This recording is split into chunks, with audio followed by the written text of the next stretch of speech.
हम ज्ञानेश्वर गुंजन रुआ सबके गोड़ लागतनी।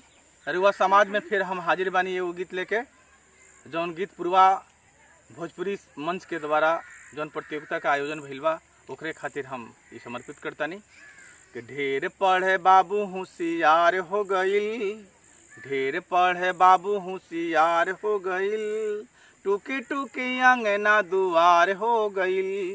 ढेर पढ़े बाबू होशियार हो गईल, टुकी टुकी अंगना दुआर हो गईल।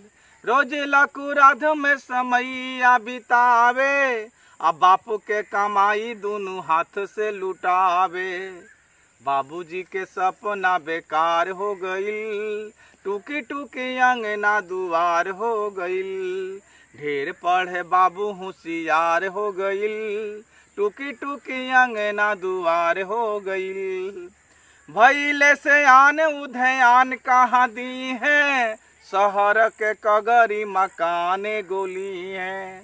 असरा पुराई पहचान कहाँ दी है, उठवा झुराइल मुस्कान कहाँ दी है। लोग बाग घरवा के भार हो गईल, टुकी टुकी अंगना दुआर हो गईल। ढेर पढ़े बाबू होशियार हो गईल, टुकी टुकी अंगना दुआर हो गईल।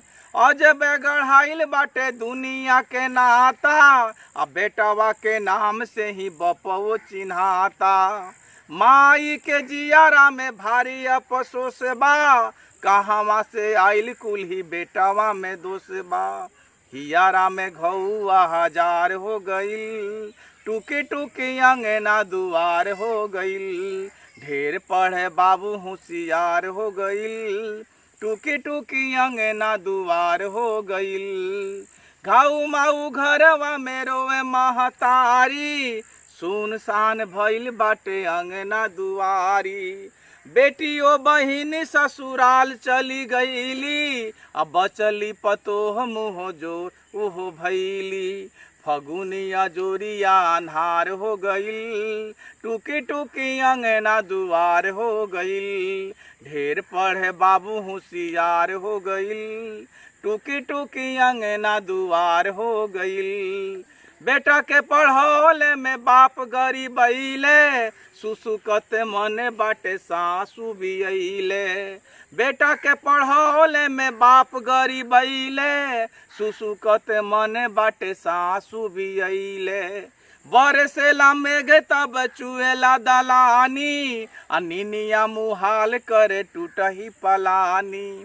अब बाबू के सुतार ससुरार हो गईल, टुकी टुकी अंगना दुआर हो गईल। ढेर पढ़े बाबू होशियार हो गईल, टुकी टुकी अंगना दुआर हो गईल। धन्यवाद। जय भोजपुरी, जय भोजपुरिया समाज, जय भोजपुरी भाषा।